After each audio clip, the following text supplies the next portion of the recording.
Hello and welcome to Talking Aussie Books, a weekly podcast bringing readers and writers of Australian fiction together. I'm Claudine Tinellis. As an avid reader and passionate advocate for Australian fiction, I make it my mission to spotlight local talent. So if you're looking for your next read or simply want to learn more about the Australian literary scene, this podcast is for you. Grab yourself a cuppa, sit back and relax. This episode is brought to you by HarperCollins Australia. Listeners, if there was ever a book that made you think about the importance of honesty in your relationships, it would be the newest book from my next guest author. Nicola Moriarty's brand new novel, Every Last Suspect, has just been released by HarperCollins Australia, and what an absolute cracker it is. For those who aren't familiar with Nicola or her writing, she is a Sydney-based novelist and copywriter whose previous works include Those Other Women, The Fifth Letter, The Ex, and You Need to Know. Every Last Suspect is as intriguing and dark as it is compulsive, a book with compelling everyday characters who may or may not have a motive to kill. A rollercoaster ride of tension and menace, I would say this is Nicola's best book yet. And I'm so delighted to welcome Nicola back to the podcast to chat about this thrilling new book. Hi, Nicola. Hello, thank you so much for having me. Wow, what a book, what a premise, and what a breathtaking conclusion. Congratulations, Nicola. How are you feeling about its reception so far? Thank you. I am feeling pretty good. It's always a nervous time leading up to when the book comes out. Even if you're happy with the finished product, you're still just not sure how people are going to receive it. So far, it's been quite positively received, and hopefully it will continue to be so. I know not everybody can love it. Nobody can write a book that every single person loves, but so far so good. So I'm feeling relieved and happy at the moment. Fantastic. When you conceived of this novel, so when you first started thinking about writing this novel and then thinking about the finished product, did it turn out the way you wanted it to? Very different, as in I didn't know how it was going to finish to start with. So all I had at the very beginning was a concept of a woman lying face down on the floor, coming to realize she's been hit on the back of the head, realizes that she's dying and decides to use her last minutes to figure out who killed her. That's all I had. So I didn't actually know who had killed her. I didn't know whether she was even going to live or die. I knew that she believed she was dying, but I didn't know exactly how it was all going to end. And I think at the start, she was quite a different person as well, because I actually took this idea from a little piece of free writing I had done when I was at uni 10 years ago. I just recently had, or not recently, because I started this book 3 years ago, recently in terms of since uni, was going back through some of my old files and came across this little, it was literally just a paragraph where probably in class one day they'd just, said to do a bit of free writing or maybe given us a picture or some kind of prompt, and I'd started writing. The only thing that was the same was her name was Harriet, so that name stuck.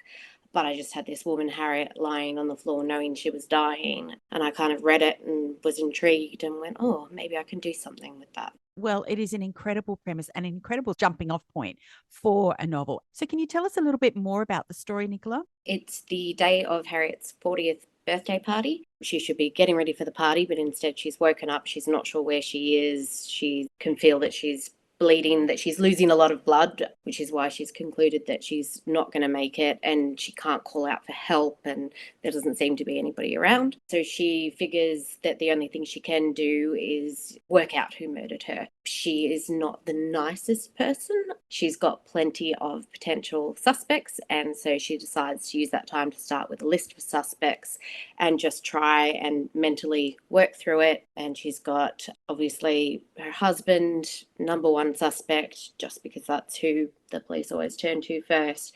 She's got a best friend, and she's got a mother, a school mum, who she's had a recent altercation with, who she thinks could have motive as well. Yeah, indeed. It's so interesting that you say that she's not a particularly nice person. The way that I reacted to Harriet was that she was certainly one of those characters that you love to hate.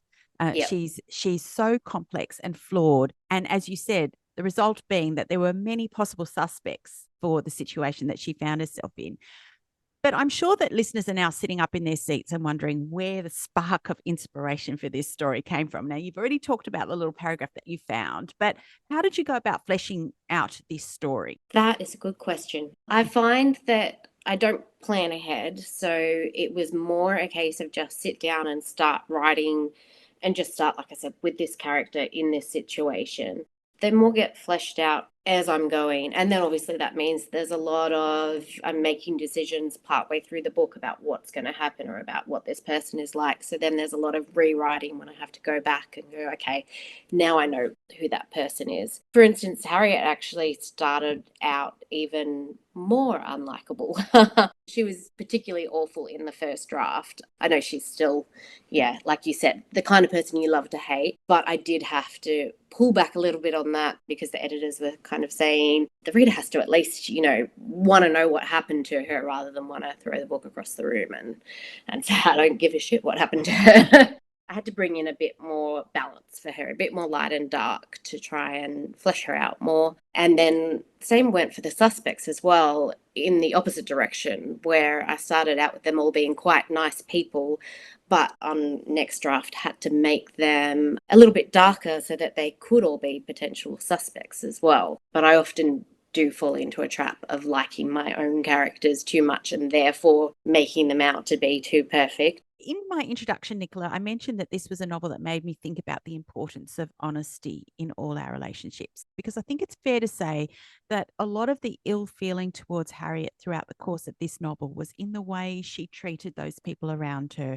And it was almost as if she was a pathological liar, yet they were powerless to either resist or stand up to her and call her out on her bad behavior. Malik, in particular, Malik is her husband, and even he suspects that she's gaslighting him on a number of things. Yet the thing that she so loudly proclaims honesty about, the nature of their marriage, is what has caused the most ill feeling.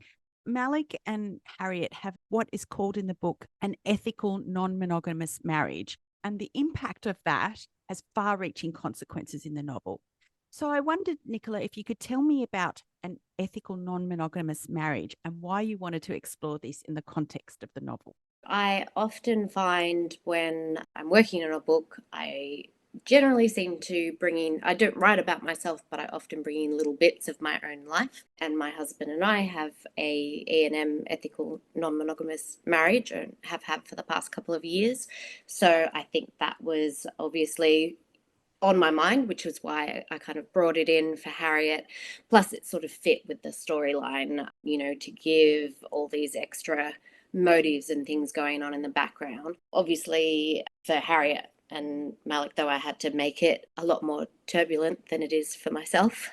In their case as well, it's more like you said, Harriet is thinking it's all about honesty and that she's doing this thing in a way that's ethical. But the problem is she's the one that's pushing for it and has kind of really coerced Malik into doing this because it's something that she wants rather than really considering if he wants it too, which, again, adds to the simmering tension between them and potential for things to boil over and create lots of drama between them. Yeah, indeed it does. Now, I've never heard of an ethical non-monogamous marriage. I can't even say it. Ethical non-monogamous marriage before. Obviously, I'd heard of polyamory. What's the difference between the two? I'll just mention as well, I hadn't heard of E&M myself prior. I just thought of it as open relationship. But the difference between that and poly is more about having full relationships with other people. So often you might be married and then also have a boyfriend or a girlfriend and just have that full kind of interaction with them. Whereas open slash E&M can be a lot more casual, a lot more, it doesn't mean that you can't see the same people more than once, but it's not about, forming full relationships. I can't actually imagine having the time or energy to do that as well anyway. So this is just more about having this freedom within your marriage to explore other sides of yourself. And for me as well, that means getting to explore the side of myself that's bisexual as well, which is good. But also it kind of started to make sense to me for our marriage to change in this way because we've been together over 20 years, and I know I'm not the same person that I was 20 years ago. And so, looking for different things, that kind of stuff, while still loving him very much and having still a really happy, healthy marriage where we do want to spend time together. So it's not a case of trying to fix something, it's more a case of evolving and expanding. Thank you so much for sharing that. And I love the way that you've kind of explored this kind of transition, not just, between Harriet and Malik, and we can get to that a little bit later, but also with other characters who are kind of looking at themselves and looking at their marriages or their relationships and going, we're not the same people that we were 20 years ago or 30 years ago. I just think that's so interesting that we can acknowledge that we aren't the same people, particularly if you get together when you're quite young. Yeah, I realized as well that I'm a lot more independent, for instance, now than I used to be. I used to feel like I needed my husband's company all the time. And probably also that was because I struggled a lot when the children were little with postnatal depression and things like that. So I really lent on him and wanted him around. And then as things got better and I felt better in myself and then became more independent, it was a bit of a shock to suddenly go, oh, I want my alone time. I want my space now as well.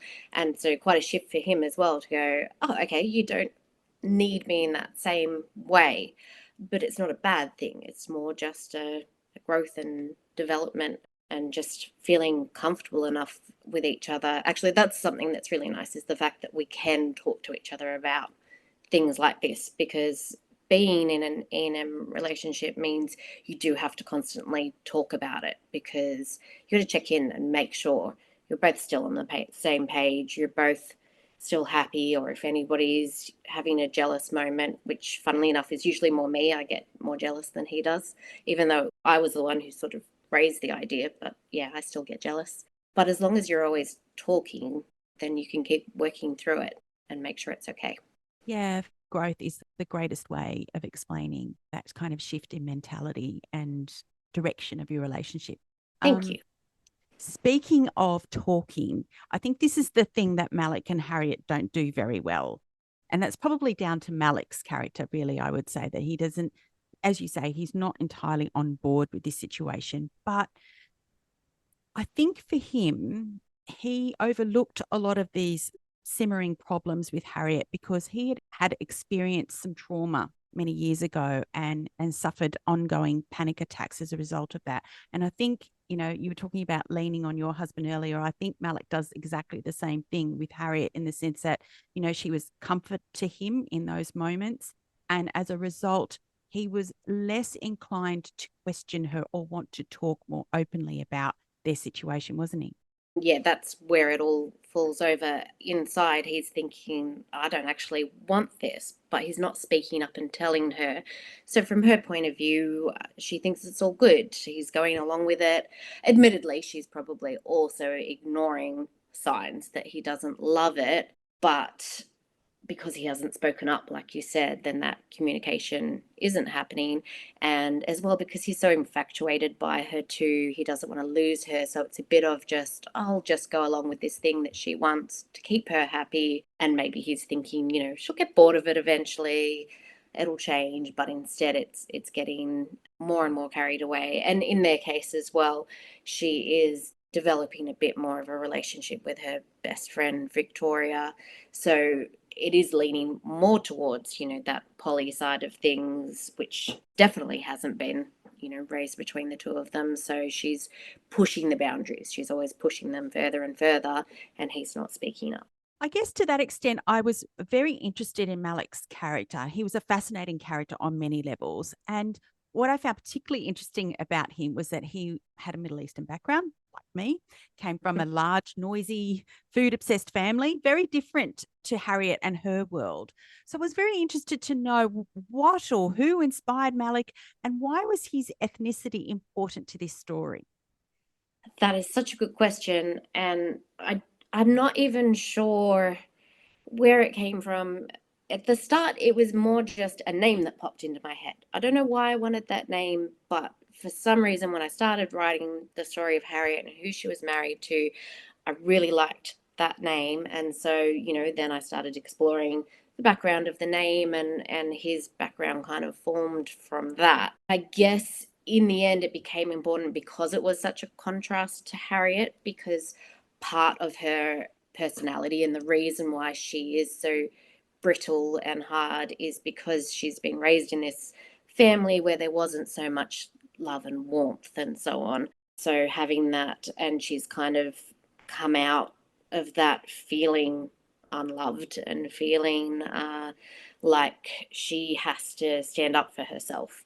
So, yeah, it did mean giving her a nice contrast with his family. And then I guess, again, it just fit. If you were going to have a big, happy family where they're all really involved in your life, it made sense for them to have this kind of a background. So it wasn't that he was necessarily inspired by one particular person, but just more people in general that I've met over the years, partly Egyptian, partly Lebanese, and it just fit for that style of family to, yeah, have that close relationship. It just felt right for him. Yeah, indeed. I really loved this aspect of the story. And it was clear that Harriet was almost jealous of the kind of relationship that he had with his sisters, with his parents. It was such an interesting observation of Harriet and her character as well.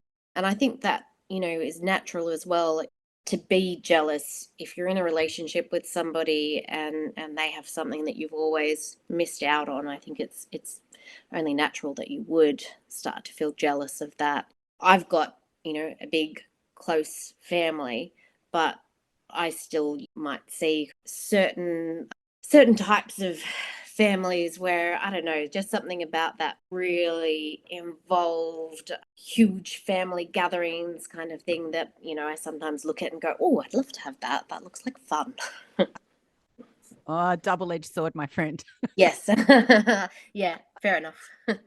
Nicola, you also examine dishonesty in the context of more conventional relationships as well in this story. There's infidelity in a monogamous relationship, as well as lies between family members, not the least of which is between a parent and a child. This is such a strong theme throughout the book, and it made me wonder at the human capacity to lie to those we're meant to love the most. Did you want to talk a little bit about that? Yeah, I think that we all lie a lot more than we realize we do. From those like little white lies that you tell, or a lie that you tell to protect somebody, to, not hurt somebody's feelings, and it can sometimes just be the simplest little thing, but I think it's more often than we realize. And I guess as well, in exploring the whole idea of ethical non-monogamy and therefore looking at relationships and looking at things like infidelity as well, I was quite surprised to see statistics wise how many people do cheat and so on, so much more than I would have ever expected. So it just seems to me like it's so prevalent, and so that's why it made sense to bring that into this story as well, and sort of compare it with the E&M, but then also show how even within that context of E&M, there can still be lies as well, and there can still be, like I said, she's pushing the boundaries beyond what it's meant to be. So yeah, just all the different layers of that. Talking about, lies between parents and children, I really enjoyed Karen's character. And I'd only recently learned from my own teenage daughter that I could be a bit of a Karen from time to time. And sadly for me, I realized this was not a compliment. Seems a bit unfair for the Karens of the world, doesn't it? It does. Yeah, I think it's very harsh. I don't know. I was just fascinated as well by the fact that a name can become a meme like that and can, take on its own life. And I just found it interesting. What would it be like to be born with this name and have it all your life, and then suddenly it's become an internet joke? That's why I named her Karen, and that's why I made that part of the story. She, doesn't particularly like that her name has become this way. And that feeling as well of, then it seems like you have to be so careful not to accidentally behave like a Karen. And it's not fair as well, because sometimes this person has every right to go and complain to somebody, complain to a manager.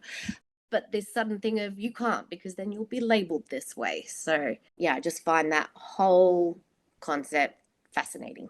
It's the same as somebody saying you always have to have the last word, and then you can't respond because then you'll have the last word. Same kind of thing. If somebody says stop being a Karen, you can't fight against it without sounding like a Karen. Yeah, exactly. It's incredibly unfair. But on a serious note, Karen resorts to desperate measures to find out what her daughter is up to by creating a false social media account and essentially spying on her daughter, Tallulah. Now, to say that Karen didn't trust her daughter in this story was an understatement. And I want to say something really pithy and intelligent about mother-daughter relationships and wanting to be there for our children no matter what they've done. But as Karen's experience shows, teenage girls can be rather hard to handle. Absolutely. So I'm quite lucky that my kids are quite easygoing. I should knock on wood, because obviously I know that could change any day. But I also know that, I know what I was like as a teenager. I wasn't easy. And I also know that the world is quite different now for teenagers from when I was a teen, because I didn't have social media. I didn't have a phone until I was 18 or 19, I think. When I left school, I got my first phone. So it's completely different world, and so many different things to navigate. I think I started imagining what I would do if I couldn't connect with my daughter or one of my kids. And I like the idea as well, of obviously, of pushing the character to their limits and to their worst kind of, taking it too far, obviously, is what Karen does in order to try and keep an eye on her, and sort of, exploring that helicopter parenting style as well. All of that is kind of what came together for what Karen does to keep an eye on her daughter. So, Nicola, to that end, I wondered if there was any particular research that you did during the writing of this novel, and was there anything that surprised you as a result of that? For that side of it, I don't think there was too much specific research. That more just came from imagination slash personal experience. Research came more with other characters, like Victoria as a parole officer. That one took lots of research to kind of see what her work was like and things like that.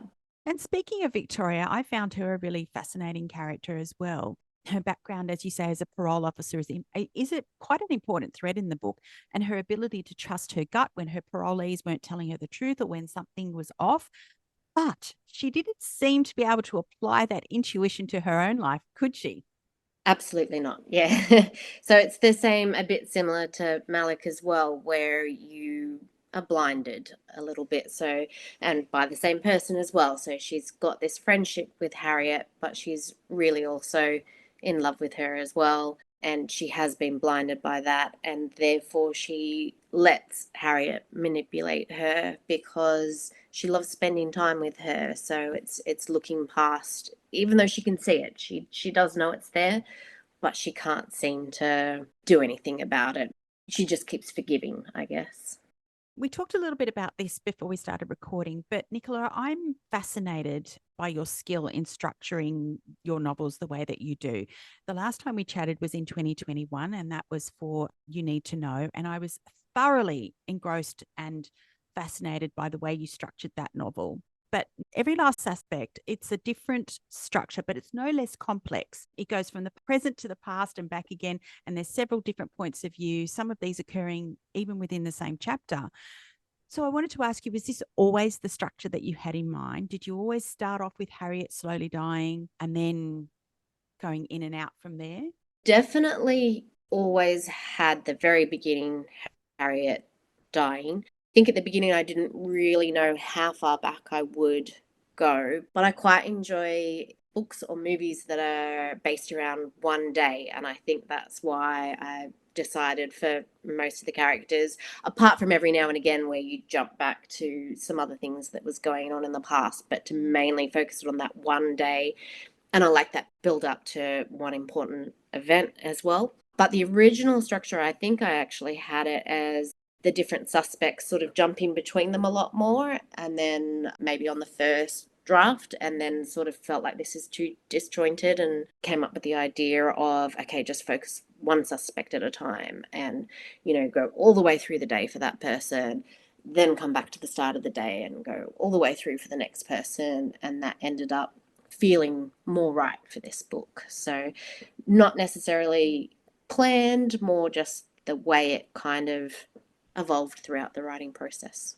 And given that this is what your seventh novel now, are you more confident in playing around with structure, and you completely aware of what you're doing when you're doing it? Because as a newbie writer, I can tell you a lot of us aren't even aware that we're necessarily playing around with structure when we're doing things, and things just kind of evolve and you just go, oh, okay, that's just the way it is. So is it different when you're a little bit further down the track? I'd like it to be, but I think it is still a bit like that, like you said, not as much aware of it, more. I mean, I guess I suppose there's got to be a little bit that would come from the experience of having written a few books where I suppose I'm maybe aware in the background of the structure, but I'm still not a good planner. And it is still a bit of things falling into place. And I don't think I necessarily, when I sit down and start a book, I don't think I think, right, how can I structure this differently to change it up? Because as well, I don't want to lock myself into this must be different from the previous book, because it might just be that for this story, it works to structure it in the same way as the last one was. So I prefer it to kind of just fit with what works for the story. I don't have as much confidence as I would like to for that. That's quite surprising for me to hear that, because it just comes across so assured in the reading of it. Lots of It's editors worth their weight in gold, aren't they? absolutely, yes. The other really interesting thing for me in this book, Nicola, was that Harriet's point of view is written in the second person. I don't know about you, or indeed the people who might be listening today, but I don't often come across second person point of view narratives in books, especially not in commercial fiction. So I wondered if you could tell me about your decision to frame Harriet's narrative that way, and why not the first person? So that was something that did come later as well with her character. I didn't start her off as second person, but I kept feeling drawn to. So she was first person in my first draft, but I kept wanting her to chat to the reader.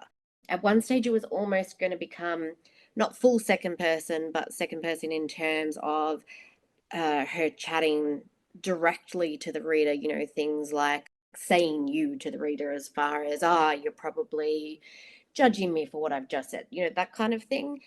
And I was chatting with one of the editors about it, and he was saying, how would you feel about, really getting into that second person? And he was meaning more that first way that I was saying. So not official second person, just chat to the reader. But when he suggested that, I kind of went, wait, does he mean this or that? And so I put together a sample paragraph and said, just wanting to check, were you meaning this? And I wrote the first section as the full you're lying on the floor, you're bleeding, and so on. And he wrote back and went, oh, wow, that's not what I meant. But yeah, I like that. And I went, yeah, I think I like that too. So yeah, that's how that happened. And it just, yeah, it seemed to work for her character to speak that way. Yeah, I don't really know why, but it was fun to do.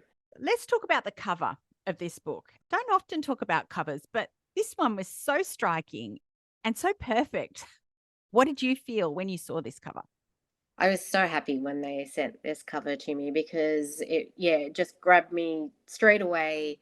I've pretty much almost always been happy with my book covers, but there's still been times where it's been like, oh, I think I like that, but I've just got to, sit with it for a bit or get used to it, or I've got to try and, figure out, oh, how does that fit with the book? Whereas this just felt perfect straight away. I loved the colors of it. I felt like it was eye catching. So it was, yeah, one of those covers that was, oh, this is nailed the book. So I was very happy. Yeah, fantastic. Just to go back a little bit, another aspect of this novel that I found quite intriguing was the way that you explore friendships between parents whose kids go to the same school, nights out, drinking, etc.